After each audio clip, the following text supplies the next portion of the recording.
On Monday, Ron DeSantis signed a law that would, quote, support programs that encourage involved fatherhood.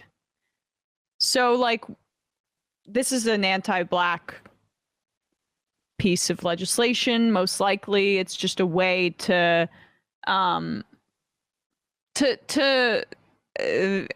launder racist rhetoric through legislation. I mean, yeah, it's to culturally pathologize poor people. Yes. Particularly, non-white. And here he is speaking about the crisis of fatherhood in the country.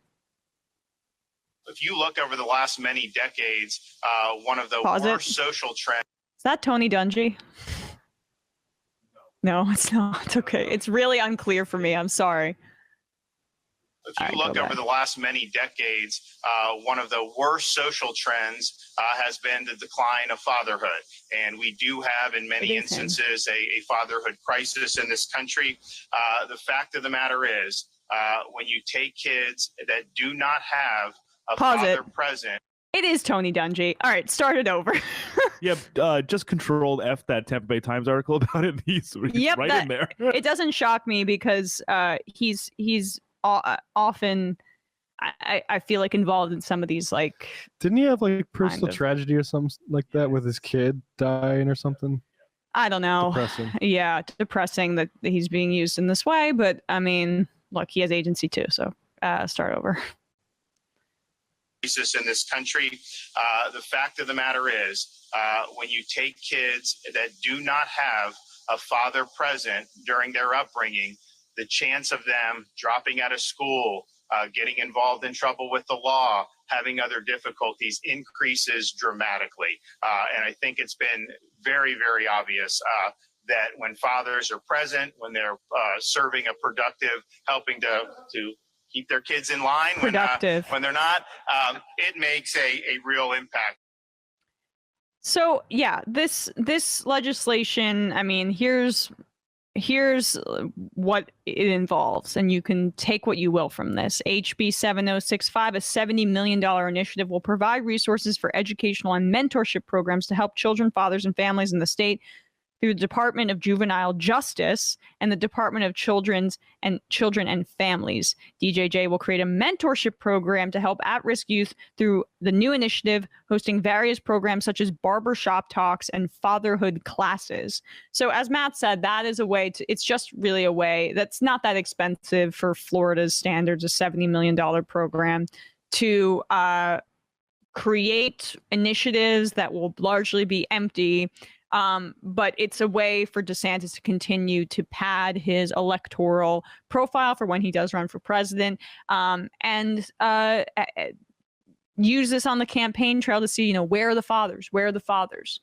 It's a continuation of anti-Black tropes for decades at this point. There's the number one sort of thing that's removing fathers from the home where they could be spending time with their children is the workplace. There's one way to make this program actually worth a damn, which would be if all this money was going to paying fathers basically a job for being in they should get a stipend for going, remember that clip we had about childcare? Remember that clip we had about the dads in the hall or whatever? And it's look at this is what we need fathers to be in their kids' lives. And that's an insidious thing because on one level it's absolutely true that it would be great if fathers had more time to spend with their kids.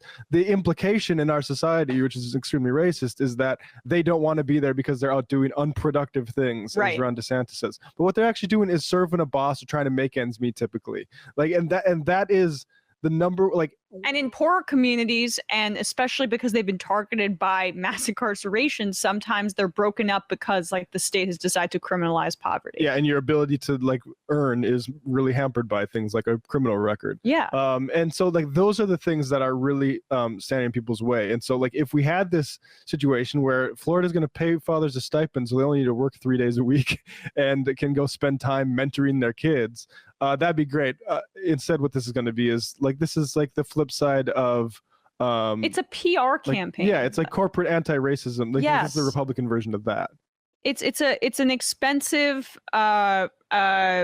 PR initiative for DeSantis's conservative bona fides. And so, I mean, like, if this was alongside programs like the ones that Matt is describing, it would not necessarily be a bad thing, even though I don't love like the way it's worded and the undertones, etc. Exactly. Of Like shop talks. I mean, we understand what they're trying to do here. Yeah. But the issue is that like this is a way to make it seem like if only we educate certain populations, then they'll be good fathers, as opposed it's a culture problem. Right. As opposed to this is the result of our complete abandonment of social programs that would allow for those kinds of conditions. So thank you, Ron DeSantis, for wasting your everybody's time and money on this. And Jesus Christ, Tony Dungy. It's sad. It'd be great. It'd be great for families if parents only had to work 3 days a week. Yeah.